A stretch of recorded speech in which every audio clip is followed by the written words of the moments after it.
안녕하세요. 부자 오빠입니다. 어제는 3대 증시가 모두 하락을 했는데 차라리 잘 됐습니다. 좀 쉬었다 가야죠. 요즘에 단기적으로 그래도 꽤나 많이 끌어올려서 건전하게 조정을 받고 가는 게 저도 마음이 더 편합니다. 너무 밑도 끝도 없이 올라버리면 언제 또 크게 조정이 올까? 이거 괜히 신경 쓰이거든요. 뭐 시황에 대해서는 다른 훌륭한 유튜버 분들의 영상을 이미 보셨을 테니까 생략하도록 하겠고요. S&P 500 맵을 보니까 거의 대부분의 종목이 하락을 했는데 유독 마소와 구글만 1%대 상승을 했더라고요. 이게 평소 같으면 그냥 우연이라고 생각했을 텐데 요즘에 가장 이슈가 되고 있는 게 챗 GPT와 AI입니다. 근데 공교롭게도 마소와 구글은 AI 분야에서 가장 두각을 나타내고 있는 양대 산맥입니다.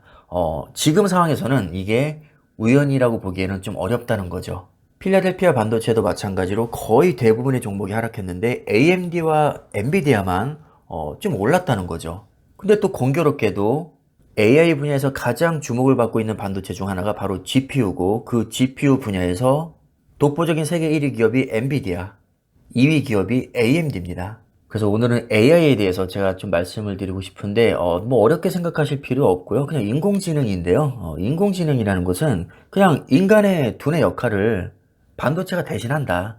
이렇게 생각하시면 됩니다. 그럼 어떤 반도체가 AI 역할을 하냐? CPU와 GPU, TPU, NPU, 이런 것들인데, 여러분들 잘 아시다시피 CPU보다는 GPU가 훨씬 더 크게 주목을 받고 있습니다. 그래서 인텔보다는 엔비디아 주가가 훨씬 잘 나가고 있는 거죠. 인공지능 연산의 가장 큰 특징이 뭐냐면 직렬 연산보다는 병렬 연산에 최적화가 되어 있다는 겁니다. 그럼 직렬 연산은 뭐냐? 아주 어려운 작업을 순차적으로 처리하는 거고요. 병렬 연산은 비교적 쉬운 작업을 동시에 처리하는 겁니다. 그래서 CPU를 보면 굉장히 고성능 코어가 4개, 8개, 뭐 16개, 32개 이런 식으로 몇 개에서 몇십 개 정도를 구성하고 있고 GPU 코어 같은 경우는 수천 개가 들어갑니다. 단일 성능으로 보면 CPU가 훨씬 좋지만 여러 가지 일을 동시에 처리하는 데는 GPU가 훨씬 뛰어나다는 겁니다. 자, 예를 들어서 아주 간단한 뭐 3 더하기 5 이런 덧셈 문제가 5천 문제 있다고 가정을 하겠습니다. CPU는 뭐냐면 세계적인 수학의 석학 8명이고요. 이 GPU는 초등학생 5학년 5천명입니다. 개개인의 능력은 CPU가 훨씬 뛰어나지만 이 아주 간단한 5천 문제를 해결하는 데는 초등학생 5천 명이 훨씬 더 효율적이라는 겁니다. 그래서 CPU보다는 GPU가 훨씬 더 주목을 받고 있고 GPU 분야에서 독보적인 1위 기업인 엔비디아가 요즘에 잘 나가고 있다. 지금도 잘 나가고 있지만 앞으로도 잘 나갈 가능성이 대단히 높다.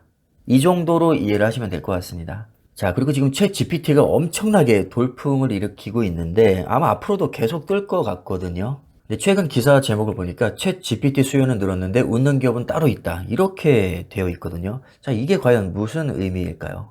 내용을 보니까 챗 GPT에게 너는 어떤 시설로 운영되는 거니? 이렇게 질문을 했는데 굉장히 성능이 좋은 GPU와 TPU로 구성된 고성능 컴퓨터가 많이 필요한 모델이라고 대답을 했다고 합니다. 한마디로 이런 인공지능들을 굴리기 위한 핵심 컴퓨터 부품은 GPU와 TPU라는 거고 앞으로 아주 많이 더 필요해질 가능성이 높다는 것을 어렵지 않게 우리가 예측을 할 수 있습니다. 그럼 답은 나온 거죠. GPU에서 잘 나가는 기업, TPU에서 잘 나가는 기업에 투자하면 됩니다. 근데 TPU에 최적화된 기업을 찾아봤더니 구글이더라는 거죠. TPU는 아예 인공지능에 특화된 구글이 개발한 칩입니다. 그러니까 구글이 독자적으로 개발해서 아예 자체적으로 본인들이 시스템에 지금 적용을 하고 있습니다. GPU에서 잘 나가는 기업은 엔비디아와 AMD, 여기 하나를 더 추가하자면 인텔이라고 할 수 있는데, 사실 인텔은 GPU보다는 CPU에 특화된 기업입니다. CPU 분야에서는 인텔이 독보적인 세계 1위거든요. 근데 아까도 말씀드렸다시피 인공지능 연산에는 CPU보다는 GPU가 훨씬 더 효율적입니다. 자, 그래서 GPU 사업도 물론 하고 있지만 CPU 의존도가 훨씬 더 높은 인텔의 주가는 요즘 맥을 못 추고 있는 거죠. 그럼 GPU와 TPU 중에 어떤 게 더 앞으로 잘 나갈 거냐? 이거는 사실 예측하기가 어렵습니다. 현재는 GPU가 더 주목을 받고 있지만 TPU가 훨씬 더 효율적이라는 주장도 많거든요. 둘 다 전망이 밝은 것은 확실한데 둘 중에 뭐가 더 뜰지는 잘 모르겠다. 자, 이럴 때는 그냥 안전하게 두 개 모두 투자하는 게 가장 좋습니다.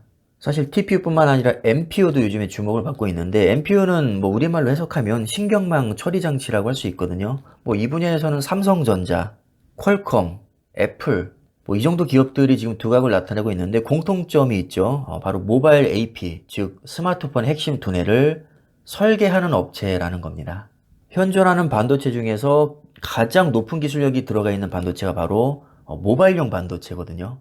애플도 설계 능력이 굉장히 뛰어나기 때문에 아예 자체적으로 칩을 개발해서 TSMC에게 전량 위탁을 주죠. 그리고 심지어 인텔을 손절했습니다. 왜냐고요? 애플이 설계한 칩이 인텔보다 성능이 더 좋거든요. 이건 정말 말이 안 된다고 생각하는데, 이런 말이 안 되는 일이 실제로 일어났습니다. 그러니까 애플의 설계 능력을 결코 무시할 수가 없다는 것이고요. 아마 앞으로도 굉장히 고성능 칩을 많이 만들어낼 겁니다. 구글, 아마존, 마소, 뭐 심지어 테슬라까지 소위 빅테크 기업들이 현재 추세를 보면 반도체를 자체적으로 설계하고 있습니다. 그럼 빅테크 기업들이 자체 설계하는 반도체가 앞으로 대세로 자리를 잡을까요? 아니면 그래도 구간이 명관인데 엔비디아, 인텔, AMD, 뭐 퀄컴 이런 반도체 기업들 이기기 쉽지 않지. 반도체 기업이 앞으로 더 잘 나갈 거야. 사실 이것도 판단하기가 애매합니다.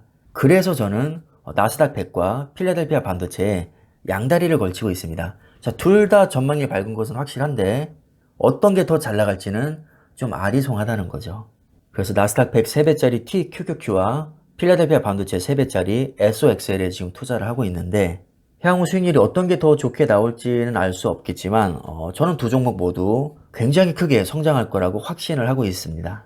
그래서 결론이 뭐냐? 나는 장 걱정하기 싫고 그냥 가장 확실한 투자처에 장기 투자하고 싶다 하시는 분들은 나스닥 100과 필라델피아 반도체에 분산 투자하시면 됩니다. 적어도 현재 시점에서 봤을 때 지구상에서 가장 확실한 투자처라고 봅니다. 그럼 투자에 참고하시고요. 영상 마무리하겠습니다. 감사합니다.